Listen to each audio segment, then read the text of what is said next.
Assalamualaikum warahmatullahi wabarakatuh. Hai adik-adik, bagaimana kabarnya hari ini? Semoga selalu sehat ya. Dan jangan lupa selalu jaga protokol kesehatan. Pertama-tama, perkenalkan, nama kakak adalah Anissa Putri Dianti. Dengan nomor induk mahasiswa 1702101040061. Kakak dari program studi S1 Pendidikan IPA Universitas Jember.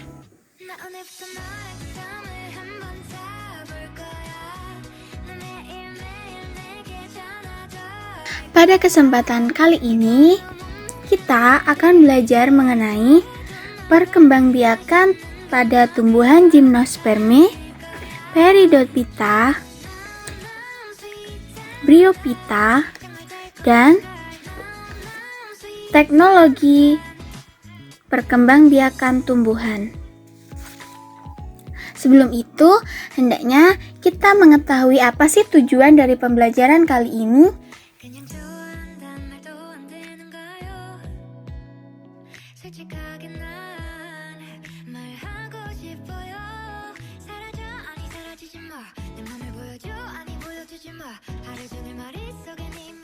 Tujuan pertama, peserta didik dapat menjelaskan perkembangbiakan tumbuhan Gymnospermae.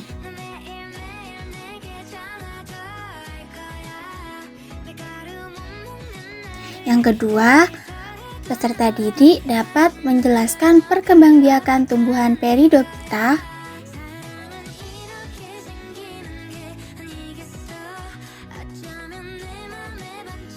Yang ketiga, peserta didik dapat menjelaskan perkembangbiakan tumbuhan Bryophyta.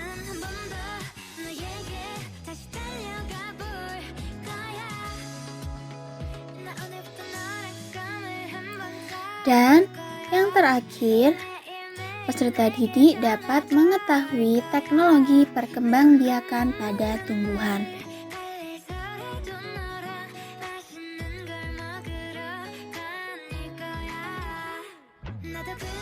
Sekarang kita akan memulai pada materi pertama, yaitu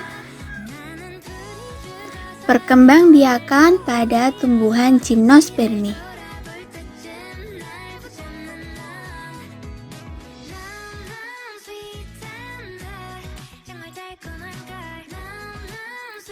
Sebelumnya, kalian tahu nggak sih apa itu Gymnospermae? Pernahkah kalian makan emping melinjo? Kalian tahu nggak sih bahan baku dari emping melinjo itu adalah biji tanaman melinjo. Tumbuhan melinjo memiliki biji yang tidak tertutup kulit buah. Gymnospermae ini merupakan tumbuhan yang bijinya tidak tertutup kulit buah atau berbiji terbuka. Berikut adalah contoh-contoh tumbuhan Gymnospermae.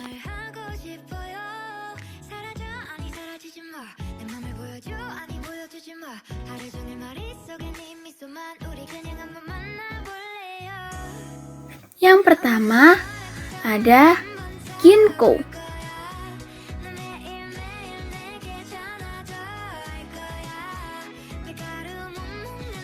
Yang kedua ada melinjo.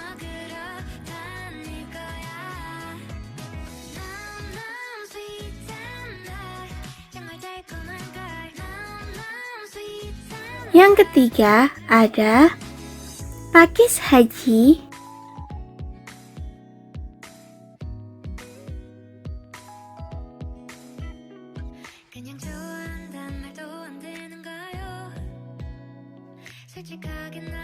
Dan yang terakhir ada pinus.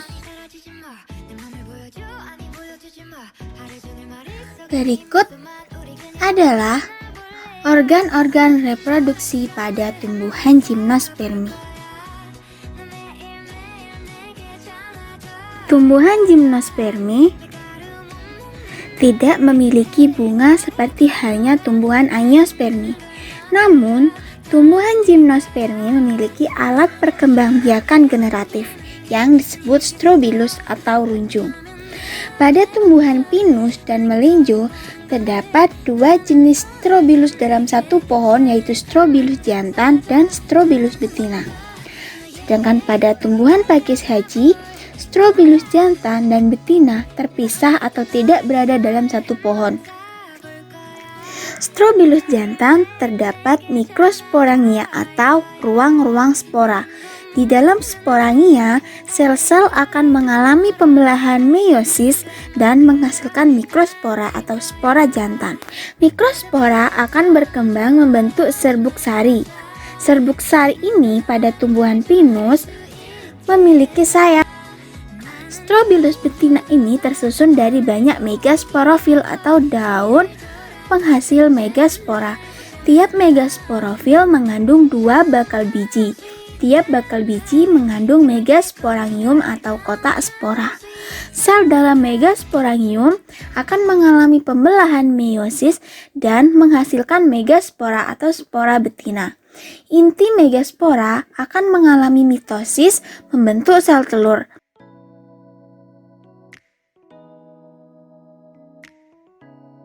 Penyerbukan pada gimnospermi terjadi jika serbuk sari menempel pada lubang bakal biji. Serbuk sari akan tertangkap oleh cairan yang terdapat di lubang bakal biji. Jika cairan menguap, maka serbuk sari akan dapat masuk ke bakal biji dan terjadilah pembuahan. Kemudian, apakah tumbuhan gimnospermi dapat berkembang biak secara vegetatif? Yap, jawabannya iya, karena tumbuhan gimnospermi yang dapat berkembang biak secara vegetatif misalnya tumbuhan pakis haji dan pinus. Tumbuhan pinus dapat berkembang biak dengan menggunakan tunas akar. Tumbuhan pakis haji dapat berkembang biak dengan menggunakan tunas yang disebut bulbil.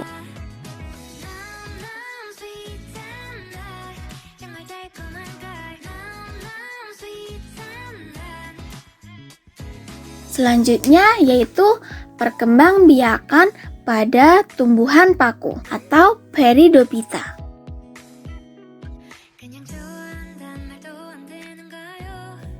Sebelumnya, kalian tahu apa belum Peridophyta itu apa?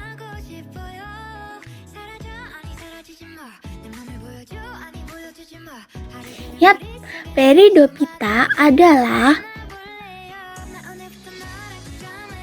kelompok tumbuhan yang tidak berbiji, sudah memiliki jaringan pembuluh dan sudah mempunyai batang, daun, serta akar sederhana.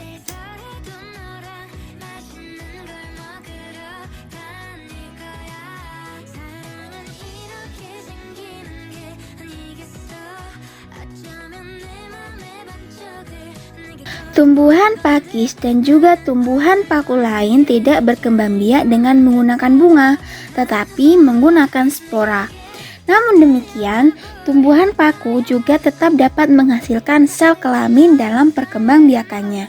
Dengan demikian, tumbuhan paku dapat mengalami perkembangbiakan secara vegetatif maupun generatif. Jika kadar air pada kotak spora berkurang, kotak spora akan pecah dan mengeluarkan spora yang ada di dalamnya. Spora akan tersebar dan akan tumbuh menjadi protalium jika lingkungannya sesuai dengan tumbuhan. Protalium akan berkembang dan menghasilkan antheridium dan archegonium. Antheridium akan menghasilkan sperma berflagel atau berekor dan archegonium menghasilkan sel telur. Fertilisasi terjadi jika sperma yang dihasilkan oleh antheridium sampai pada sel telur yang dihasilkan oleh archegonium sehingga akan dihasilkan zigot. Meskipun memiliki flagela, sperma tumbuhan paku memerlukan air untuk pergerakannya. Zigot yang tumbuh dan berkembang menjadi tumbuhan paku yang baru. Perkembangbiakan vegetatif pada tumbuhan paku dilakukan dengan rizoma. Rizoma dapat tumbuh ke segala arah dan membentuk koloni tumbuhan paku yang baru. Rizoma sendiri adalah batang yang tumbuh di dalam tanah.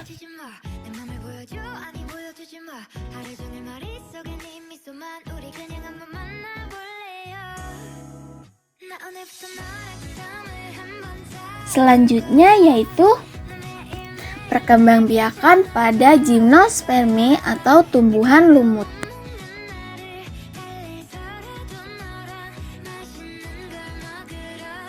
Lumut merupakan tumbuhan yang hidup di daerah yang lembab. Tumbuhan lumut dapat berkembang biak secara generatif dengan menghasilkan sel kelamin dan secara vegetatif dengan menggunakan spora. Tumbuhan lumut yang kita jumpai pada umumnya berada pada tahap yang dapat menghasilkan sel kelamin. Pada satu individu lumut memiliki antheridium yang dapat menghasilkan sel sperma dan archegonium yang dapat menghasilkan ovum. Fertilisasi terjadi jika sel sperma sampai pada ovum yang terdapat pada archegonium dengan bantuan air. Zigot akan tumbuh dan menjadi tumbuhan lumut yang dapat menghasilkan spora. Apabila spora yang dihasilkan jatuh pada tempat yang sesuai untuk tumbuh dan berkembang, maka akan tumbuh menjadi protonema. Selanjutnya, protonema tumbuh menjadi tumbuhan lumut yang dapat menghasilkan sel kelamin. Lumut juga dapat mengalami perkembangbiakan vegetatif melalui kuncup atau gemi dan melakukan fragmentasi.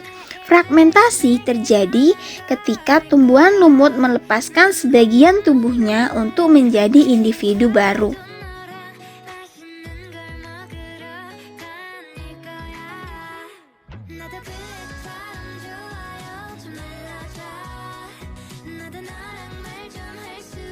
Kemudian berikut adalah teknologi-teknologi perkembangbiakan pada tumbuhan.